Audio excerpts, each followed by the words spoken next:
Hello there, my name is Recho. I usually review cartoon series, anime series, so something completely random, and today we're going to talk about who is Creepy Charly. Now this character you probably will never see in the show of Villainous for one good reason, that she was specifically created to build the world. And what I mean is, you can see any superhero world, in the universe of superheroes there are other sectors like the western sector or the outer space supernatural section. And Creepy Charly is specifically created for the supernatural because she could be exploring the dark side of Villainous. Now, to describe Creepy Charly personality, she's between Lois Lane and Hector Motor from the X-Files. Both of them are very different to Creepy Charly, but at the same time you see the inspiration creating this character because her backstory is sort of like Hector Motor from the X-Files, that she motivated for a certain memory she buried back in the day. Till the memory came back, that she seen a sort of drawing she made as a little girl and remembers why she drew it. That sort of fear go back to her. That sort of weird creature who invaded her space in her dreams, who actually messed with her. That called creature sort of the Red Eye. Now, to describe the creature what it is, it's sort of kind of like a Freddy Krueger inspired creature that will invade your dreams and make it reality. But once more, Charly sort of survived that sort of incident and tried to forget it till once more she saw the drawing she left out. It sort of inspired her to find the creepy things of the world, the myth, the legends. And that's what's sort of very interesting because Creepy Charly, she's not technically a emo. The fact to describe her personality, very cheerful and motivated type of character.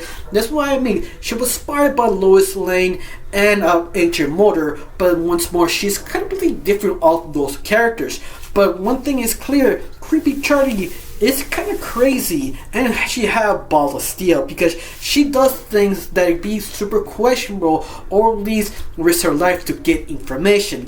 Once more, kind of like Lois Lane, because she did something kind of badass, that she hacked the black website or the dark website. If you don't know what that is in Villainous, it's basically a website only specific for villains. The only way to get that website is you have to make deals with Black Cat.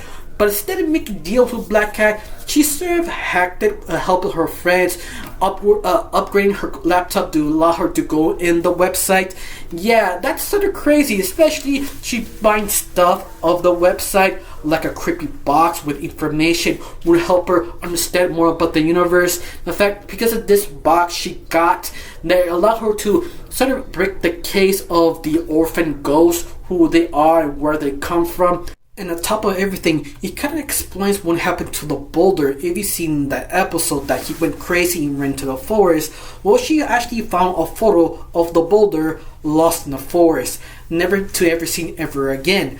And that's why I feel Creepy Charly is sort of interesting, that she is allowed to see what happens to certain character after the episode ends. Only specifically character for the supernatural, what they face in other words. But it makes it twice as more interesting that she is sort of a blogger, only for the creepy. That's why she calls herself Creepy Charly, because she just reports the supernatural. But I think her final blog, that probably the best one, for at least for right now, because she's still blogging, but her last one was probably the most interesting one, that she's sort of studying a case called what happened to the missing miners of the Broken Skull. Now, this final case, you follow a character called Betterman. Betterman works in this organization called Galileo. Galileo's main purpose is basically explore villain lairs were sort of abandoned. They don't know what happened to the villains, if they got arrested or died on action. Of course, they just go in the lairs just to recover things what they're stolen by society. Of course, that's not the main purpose. They do other things like explore caverns, but usually they just go villain lairs. Now, the last entry about Villainous is went into the inside of the cavern of Broken Skull, understanding what happened to the miners. He went so deep that he felt someone was watching him. In fact, he started to panic. He couldn't breathe. The last thing he did, he took a photo, several ones. In one photo, you find a dead body. Not just one, multiple. Almost like they were a unit. Like the thing was sort of alive. That's enough to scare Better Man out of the camera and he ran away.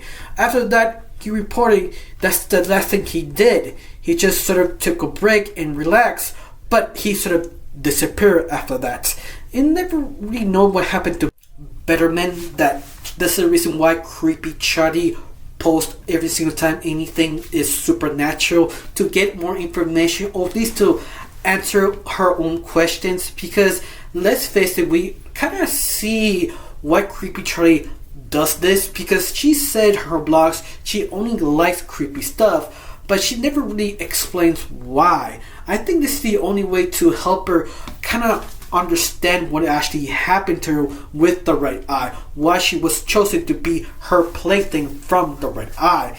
And that I feel sort of interesting, make a very interestingly complicated character, especially with Villainous. Now I kind of hope you have a chance to put her in this series to see what type of character can you use her in the show. But all the disturbing things I see in this blog, that I think maybe not.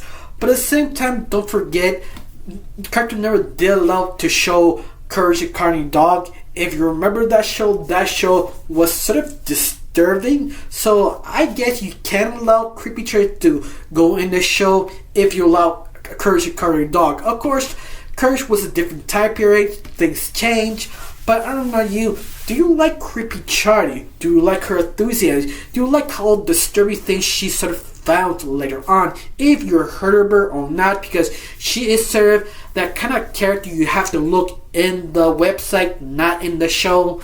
Other than that, tell me down below, let me know. I really got nothing else to say, just thanks for watching, don't forget to subscribe, and have a wonderful day. Bye.